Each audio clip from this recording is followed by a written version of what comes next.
السلام عليكم البنات، كي دايرين؟ لاباس عليكم؟ كي دايرين مع الصحه؟ نتمنى ان شاء الله هذا الفيديو يلقاكم في احسن الاحوال. هنا اليوم عندي التقسيم ديال 1300 درهم. انتم كتشوفوني حاطه الفلوس وحاطه الجدول اللي غنقسم فيه. هنايا انا درت التقسيم ديال الميزانيه وحاطه دوك الجويه اللي غادي نقسموا فيهم هذا المبلغ. وهذا المبلغ راه ما فيه لا الضو لا الماء لا الكرا لا شي تربيه تكون عندها ليكوس والحليب، لا، هذا خاص بالميزانيه ديال الماكله والشراب. صافي الاربعه ديال الناس، سواء الام والاب ووليدات جوج، سواء كانوا اربعه الاشخاص مع بعضياتهم، يعني كيفاش يمسيو راسهم ويسلكهم هذا المبلغ. بسم الله. انا قسمت الجدول على 5. هنايا غنبداو بالمبلغ اللي درنا 450 درهم ديال المواد الاساسيه. هاد 450 درهم اش غناخذوا بها؟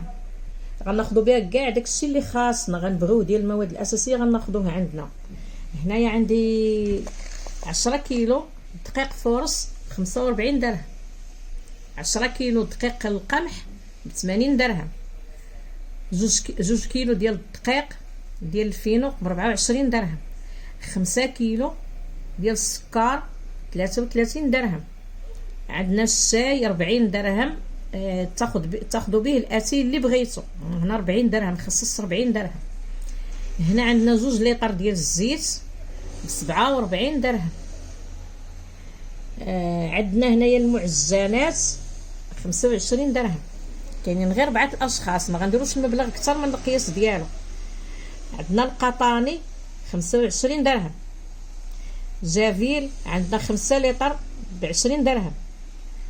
التوابل غتاخذوا 20 درهم، تمشيو عند العطار غتاخذوا داكشي اللي خاصكم بديك 20 درهم. ورق الحمام 20 درهم. الخميره ديال العجينه 6 ديال الدراهم. مسحوق ديال التصبين 30 درهم.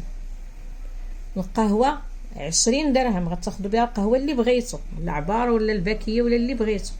هنا عندنا 450 درهم قد. هنا خدينا كاع داكشي اللي خاصنا، ما درناش فيه داكشي ديال خميره الحلوى ولا الزبده ولا هذه ولا هذه، هذاك الشيء بوحدو غيبقى، ما غدخلتوش في هذا المبلغ، يعني على حسب هذه الميزانيه اللي غنقسم لكم. هنايا عندي اللحم والاسماك، عندي 250 درهم. هاد 250 درهم غتاخذوا فيها 2 دجاجات ديال 5 كيلو، كل وحده فيها 2 كيلو ونص. ضروري حنا اي واحد عندنا خاصو ياخذ الدجاج، ضروري كناخذوا الدجاج ندوزو به الشهر، ولكن كنخلطوا بحال الحوت واللحام ولا داند داكشي كنديروه. هنايا عندنا 250 درهم غناخذوا منها 2 دجاجات فيهم 5 كيلو، واللي يعطيني دجاجات فيهم 5 كيلو داير 360 ريال، يعني ديال باش داير الكيلو. هنا غتاخذوا 2 بديك 2000 ريال، 2100 بالترياش ديالها. غادا تبقى لكم 150 درهم. 150 درهم غتاخذوا منها 100 درهم، غتشريو منها مثلا كيلو الا ربع ديال اللحم ديك 50 درهم، ديال البقار ولا ديال الغلمي ولا اللي بغيتو نتوما، وتاخذوا منها لا داند، يعني غتاخذوا 100 درهم غتاخذوا منها اللحم، وغتاخذوا منها لا داند ولا التقاليه ولا اللحم الراس ولا اللي بغيتو نتوما. غتاخذوا غتزيدوا على داك الدجاج اللي عندكم، و50 درهم غتخليوها للحوت، يعني اللي بغى الحوت اللي بغيتو نتوما. مثلا راه مره في السيمانه كياخذ بنادم الحوت، و4 الاشخاص راه ماشي بزاف. هذا هو المبلغ اللي خصصتو للحم والاسماك. هذوك الدجاجات اللي غتجيبوا راهم كبارين فيهم 2 كيلو ونص، غتقسميهم مثلا على 4 ولا على 6 كل وحده، وغتشدي داك لا داند وداك ولا تقاليه ولا اللحم الراس ولا شنو، حتى هما غتقطعيهم، واللحم ديال البقر ولا الغلمي اللي خديتو غادا تقسميهم وتصايبيهم وتخليهم عندك في الثلاجه. والحوت راه وقت ما بغيتي ديك 50 درهم راك غتاخدي بها داك الحوت اللي بغيتي مره في السيمانه، راك غتاخدي. راه عطا الله السردين الشران، عطا الله الحوت على حسب العائله، على حسب 4 الاشخاص. هنا عندنا 200 درهم، يعني 4 الاشخاص 50 درهم، ولو كاين الغلا. بنادم الا مشى في العشيه غياخذ الخضار 50 درهم، راه تقدهم في السيمانه، يعني تغلبي في هذا الخضار كلها. بطاطا، يعني تكون عندك بطاطا كثيره، مثلا تاخدي 4 كيلو ديال البطاطا ولا 5، المهم والشي الاخر غادا تاخدي منه مطيشه البصله. الله يجعلك ما تاخدي غير كيلو ديال المطيشه مثلا، كيلو البصله، زيدي عليه اي خضره مره في السيمانه. جيبي نوع ديال الخضره ولا جوج مثلا، ولو عن 6 كيلو 6 كيلو، بحال 6 كيلو الجلبانه ولا الشيفرون ولا اللوبيا. المهم مع خيزو مع داكشي غتخلطي ديك الخضر. السيمانه الاخرى ثاني خدي خضره اخرى، ما تاخديش النوع اللي خديتي دابا. المهم ها هي 50 درهم اللي غتكون في السيمانه الخضر. هنا كاينه 200 درهم على 4 السيمانات. ها هي حساب 200 درهم 1000 ريال في السيمانه. هنا البيض والحليب، هنا عندي في البيض والحليب عندي 100 درهم. غتقولي لي 100 درهم ما غتقدش في البيض والحليب. حنا كاين الحليب ديال 70 ريال نص لتر. هنا عندنا 100 درهم غناخذوا 10 لتر ديال الحليب، من الحليب ديال 70 ريال. 10 لتر دايره 70 درهم. 70 درهم 10 لتر ديال الحليب راه تقد هاد العائله في هذا الشهر كامل. يعني ماشي بنادم غيدير غير الحليب بوحدو، غيدير حليب وقهوه، غيدير عادي. هنايا غتاخدي 10 لتر، يعني حساب 10 لتر. وغتخلي هاد الفلوس في واحد الجواب هذا بحال هادو اللي درت، غتخلي فيه ديك تاخدي منه فلوس ايطرو ديال الحليب مثلا لا بغيتي، ولا نص لتر ولا اللي عجبك. المهم هنا 70 درهم ديال الحليب فيها 10 لتر ديال الحليب. شوفي انت كتقسميها وتقاديها. وكاينه غتبقى 30 درهم خديها بيض. راه دابا البيض بدا كيرخص شويه، خديها بيض. شحال غتجيب لك انت ديال البيض؟ لقيتي بدرهم راه غتجيب لك 30 بيضه، لقيتيه بكثر راه غتجيب لك 20 بيضه. المهم على حسب بنادم ما غياكلش غير البيض بوحده. بالنسبه للمصروف ديال الحانوت هنا عندي 300 درهم غنقسمها على 4 غتجيني 75 درهم في الاسبوع. هاد 75 درهم غادي نديروها في الجوه ديالها تكون مصرفه باش تبقاي تاخدي كل اسبوع 75 درهم. هنا ما عندك ما تشري، عندك المواد الاساسيه، عندك هنايا اللحم والدجاج والحوت.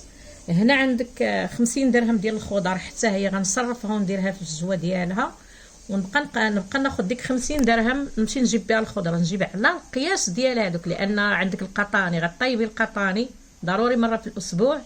غدا طيبي مثلا الحوت حتى هو راه عندك مره في الاسبوع. غتاخدي الخضر اللي غتقدك كما شرحت لك. هنا 100 درهم اللي قلت لكم ديال الحليب والبيض راه فهمتها لكم. هنا دابا ان شاء الله غندوزو نديرو الفلوس غنحطوهم في الجوين ديالهم باش تفهموني مزيان.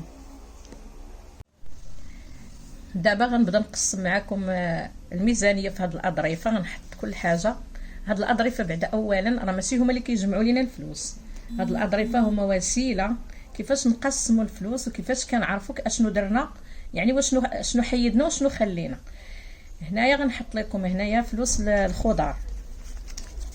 ها هي 200 درهم.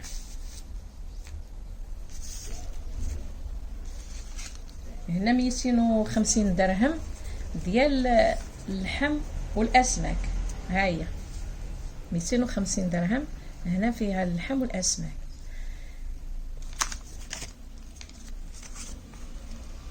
هنا عندي الحليب والبيض. هنا المواد الاساسيه ها هي حطيت لها 400 درهم 450 درهم. هنا عندنا 450 درهم. ها هي 450 درهم هذه المواد الاساسيه. هنا مصروف الحانوت ها هي 300 درهم. قلنا 75 درهم في الاسبوع.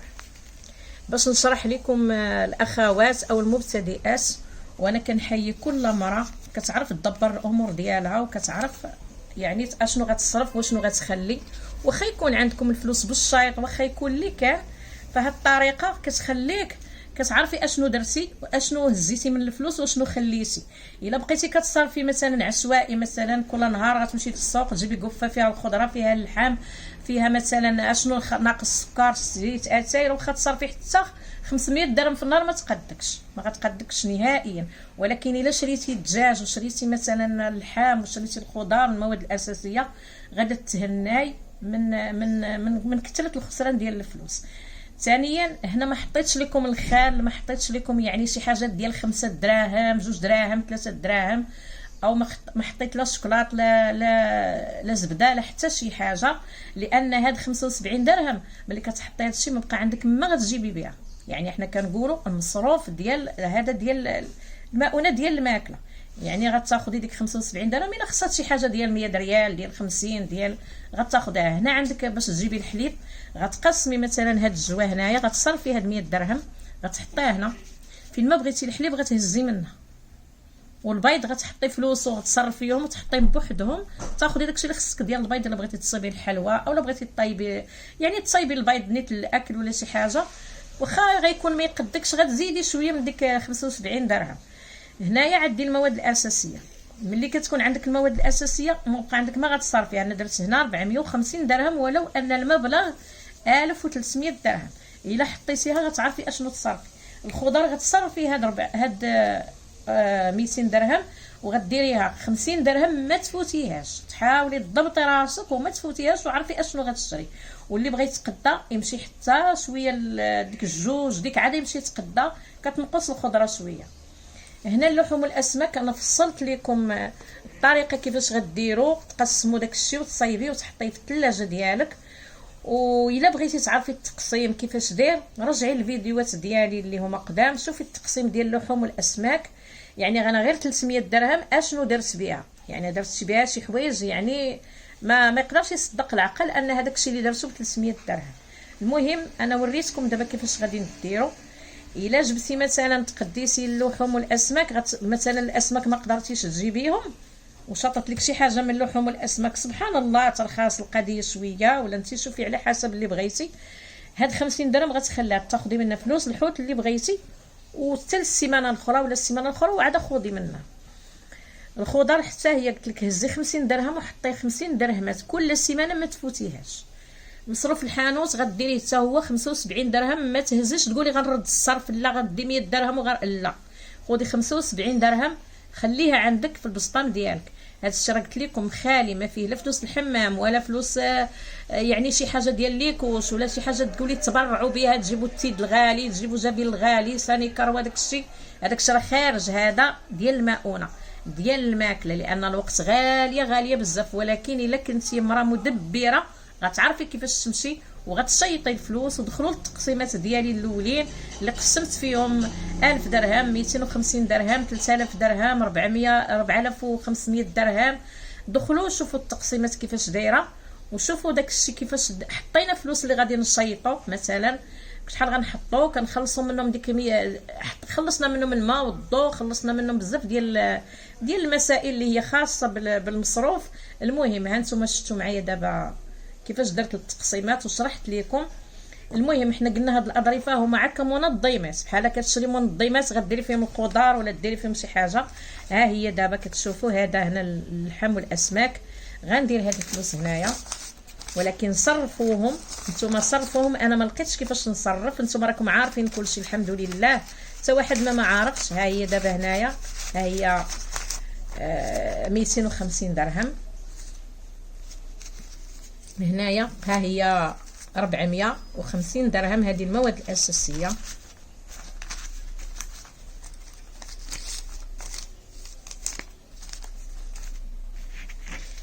تنتمنى ان شاء الله هاد التقسيمات تستافدوا منها، حيت كاينين المبتدئات اللي ما تيعرفوش وكاينين بعد النساء راهم الحمد لله دابا كيشكروني على قبل التقسيمات اللي درت معاهم.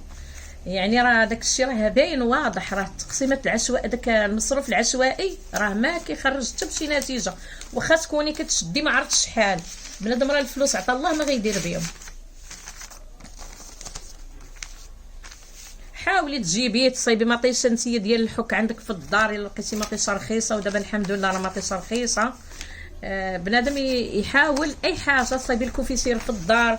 الا لقيتي مثلا بحال دابا التفاح بحال الليمون مندالين، لقيتي شي حاجه صايبيه عندك في الدار